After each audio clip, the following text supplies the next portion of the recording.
Kasayan, bigyan ko na kayo ng konting kaalaman about sa Rusi Macho 175. Baka sakaling kukuha kayo para meron kayong idea. Kasi meron sa atin nag-request na mag-review naman daw tayo kahit konti para merong siyang nalalaman kasi bagong kuha siya ng Macho 175.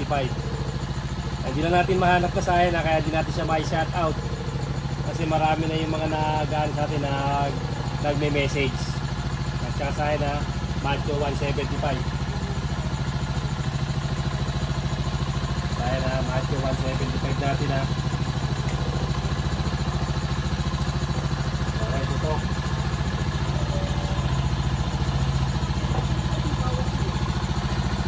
Kaya na yung Macho 175 natin ha.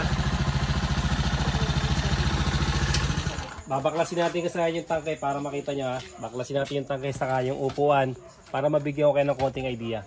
Babalikan namin kayo. Kaya Kasayan na baklas na natin oh. Dito tayo mag-umpis sa battery. Pagdating sa battery Kasayan, okay na okay. Okay, malaki yung battery ni Macho. Ayan siya ha. 6MF 6MF 6L. Ayan siya ha. Kuya yung tatak. Basahin mo yan. Basahin mo nga yan, Diana. Guya. Ayan siya Kasayan ha. Ayan yung battery. Okay, malaki yung battery. Tapos susunod natin, stator drive ba to o battery drive? Hindi Kasayan, parehas hindi. Hindi siya stator drive at hindi siya battery drive. Yung mga ilaw niya, regulator drive. Ito siya ha. Regulator drive siya. Pero maganda naman yung regulator niya. Tingnan mo. Kita pa ba yung natin pang malakasan? Ayun. Yan, pang malakasang regulator. Ito siya Kasayan na, tingnan mo ha. Dahil ito, binattery operated na natin to. Hindi na to regulator drive. Regulator drive Kasayan, hindi battery drive. At saka hindi, hindi stator drive ha. Regulator, tingnan nyo, nakaputol na to. Nilagay na natin sa relay yung niya. Park light, headlight, tail light. Ito siya, nakahugot na to ha. Yan, hindi na yan gumagana oh. Nakahugot na yan. Ito yun. Yan yung kaduktong niya no. Siyempre para may socket pa rin, nakalagay na sa relay ito. Yung park light, headlight, tail light. May mga video tayo dyan kung paano battery operated at paano to pinower up lines. Tapos etong nito, stator nito ay full wave ha. Full wave na to. Para malaman nyo na full wave, ito siya. Andyan yung niya, dalawang dilaw. Yun. Ito pa yung butas. Ito. Yan. Kita. Kita nyo Kasayan, dalawang dilaw. Pulsar ground. Yung green. Tapos yung blue, white. Pulsar ground yung green, white. Tapos dalawang yellow. Ibig sabihin, full wave. Kaya malakas mag-charge ang Macho 175. Full wave Kasayan ha, kaya siya, fast charge siya. Kahit nakabukas lahat ng ilaw, makikita nyo naman mamaya yung reading. Papakita natin sa inyo na hindi siya maglolobat. Tapos Kasayan ito, 6 pin to ha. Ito yung 6 pin pero 4 pin lang naman yung nakalagay. Ibig sabihin, hindi siya primary type, battery drive. Ayan siya ha, pansinin nyo Kasayan no, 4 pin. Meron siyang 12 volts. Ito ha, may 12 volts to Kasayan. Pag binuksan natin yung ating susian, malalaman niya yung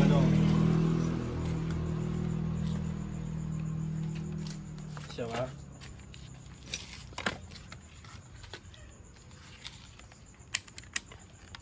Hindi siya yung wala siyang primary coil.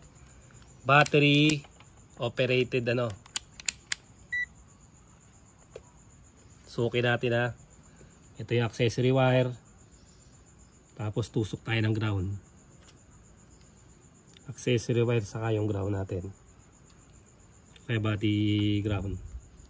Okay, buksan mo na yun. Hindi gagana yun. Ayan siya Kasayan. 12.5. Sa ignition coil tayo kumuha ng ground. 12.5. Sa pulsar ground tayo kumuha ng ground. 12.5. Ayan siya lahat. Kompleto. 4 pin. 6 pin yung saksakan. Pero 4 pin lang ay 7 pin. Yan Kasayan na 7 pin ha. O ito, pwede itong gamitin to yung mga 4P na ginagamit natin. Basta yung pangmalakasan na ginagamit natin ha. Parehas, ang CDA nito kasayan parehas ng ano ha. Ay isa pang tip, parehas to ng, ang CDA nito ay parehas ng TMX Supremo. Parehas sila ng CDI. Yan siya kasayan ha. Battery operated siya ha. Battery operated. Kaya pagbukas natin ng ilaw, umiilaw na kagad siya kasi regulator drive siya. Parehas maganda yung ano natin. Ito parehas ng ano to, parehas ng tatak to ha. Pansinin nyo. Yan. Ayun kasayan no. Nakalagay naman DC operated. Pero yung tatak nito at saka dito parehas ha. Ayun ha. Sa charging wala kayong magiging problema. Maganda yung ano nito, maganda yung charging ng Macho. Tapos sa battery okay, malaki din siya. Okay na okay din siya. Sa kuryente wala kayong magiging problema dito. Malakas sa kuryente ang ano, ang Macho 175. Pag-stock nito kasi ang gusto nito puro ahon na. Naka-single kayo, pag gusto yung tinatakbo nyo, puro ahon. Tapos pag ano, pag higpitan nyo yung mga ano niya, ayan na. Yung mga isa pang mga tip natin, higpitan nyo to ha. Mga ganito niya. Yan. Ito yung, kasi ito, mas maano siya, pansinin nyo ha. Maluluwag.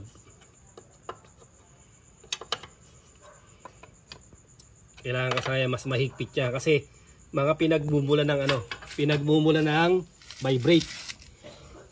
Yan, ito kadalasan sakit ni ano ni Macho ha. Yan, paghihigpitan niya mabuti. Lahat ng mga ano niyan. Para mas iwas vibrate. Tapos dahil 45 siya, syempre ginawa natin 38 yan. 38 yung ano niya. Wala pa yung hiniti natin kaya hindi pa natutuloy yung ano, yung top speed ng 38. Pag dumating hiniti natin dito, saka natin maitutuloy yun. Sa mga nag-aabang, alam mo marami nag-aabang dyan, mga naka-request sa atin.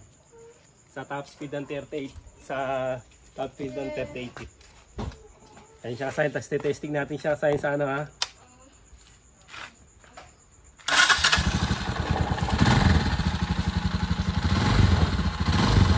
Hindi ko makita yung ano, naka-alarm din tayo ha.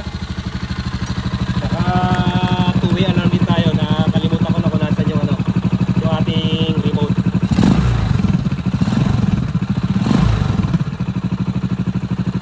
Hindi pa full charge yung battery nito kasi matagal na i-stock. Pero kayang-kaya niya na. Ilagay natin na ano, pailaw natin ha. Yung pailaw natin sa kanya na ano,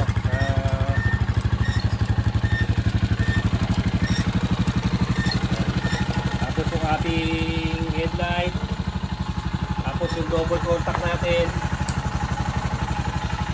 double contact park light, signal light. Tayo na double contact park light, signal light natin. Tapos MDL natin. Ayan siya. Ito yung reading natin. Punta ka sa reading. Ito, reading ng voltmeter ha. Ipinakita natin kanina sa inyo. Hazard. Hazard natin.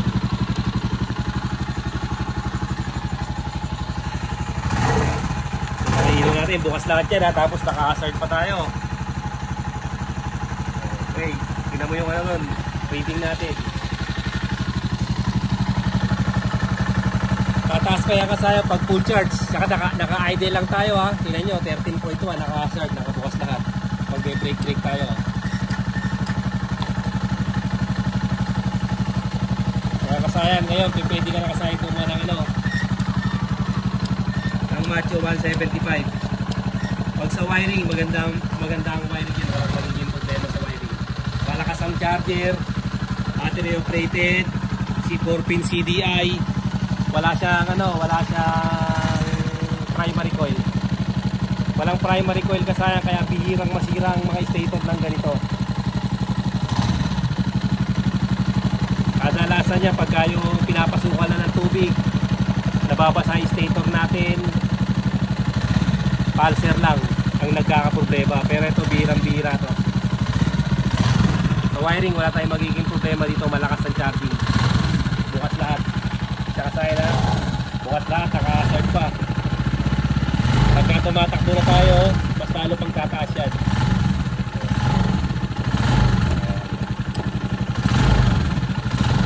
Sana'y nakatulong to sa nag-ano sa atin, nag-request. Hindi ko lang mahanap siya kaya hindi ko ma-shoutout.